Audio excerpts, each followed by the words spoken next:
தைதூளி கரணத்துல வந்து ஒருத்தர் பிறந்திருக்காங்க அப்படின்னா அது வந்து அதிபதி அப்படின்னு பாத்தீங்கன்னா இந்த தைதூளி கரணத்தோட அதிபதி அப்படிங்கிறது வந்து சுக்கிரன்.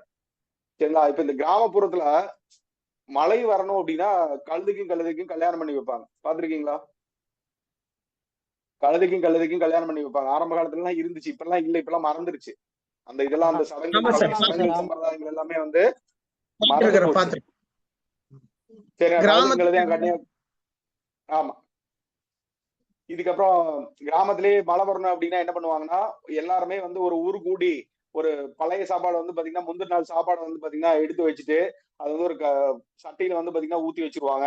இதுக்கப்புறம் ஏதோ ஒரு அந்த ஊர்ல இருக்கக்கூடிய மாரியம்மன் கோயில் அந்த மாதிரி எல்லாம் இருந்துட்டு மாரியம்மன் கோயில் எல்லாம் போய் அந்த வச்சுட்டு ஏதோ ஒரு இடத்துல பொதுவான இடம், மாரியம்மன் கோயில் மட்டும் கிடையாது, ஏதோ ஒரு வகையா ஒரு பொதுவான ஒரு இடத்துல வச்சுட்டு அந்த ஒரு பாத்திரத்துல கொண்டு போய் எல்லாமே எல்லாத்தோட சாப்பாடு வந்து பாத்தீங்கன்னா ஊத்துவாங்க. ஊத்திட்டு என்ன பண்ணுவாங்க அப்படின்னா அதை வந்து திருப்பி எல்லாருமே வந்து பாத்தீங்கன்னா எல்லாம் மறுபடியும் பகிர்ந்துக்குவாங்க. பகிர்ந்துட்டு அதை வந்து பாத்தீங்கன்னா சின்ன குழந்தைகளா இருந்தாங்கன்னா உடம்புல எல்லாம் பூசிட்டு, பெரும்பாலான விதவை பெண்கள்லாம் இருந்தாங்கன்னா விதவை பெண்கள்லாம் கூட வருவாங்க, சின்னஞ்சிறுசுக்கு வருவாங்க. அதுக்கு கொஞ்சம் வயசானவங்களும் இருப்பாங்க. பெருசா இந்த மத்த பெண்மணிகள்லாம் வரமாட்டாங்க, இந்த விதவை பெண்கள்.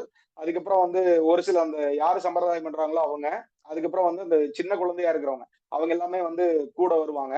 கூட வந்துட்டு அந்த சாப்பாடெல்லாம் எடுத்துட்டு போயிட்டு சுடுகாட்டுக்கு பக்கத்துல போயிட்டு, சுடுகாடு அல்லது இடுகாடு எதுவும் இருக்கு இல்லையா, அது பக்கத்துல போயிட்டு அங்க வந்து உடம்புல எல்லாம் தேய்ச்சி குளிச்சுட்டு நல்லா ஜாலியா வந்து விளையாண்டுட்டு அதுக்கப்புறம் அந்த கொஞ்சம் சாப்பாடை வந்து சாப்பிட்டு வருவாங்க. நீங்க சாயந்தரம் வரும்போதே வந்து பாத்தீங்கன்னா மழை வந்துடும்.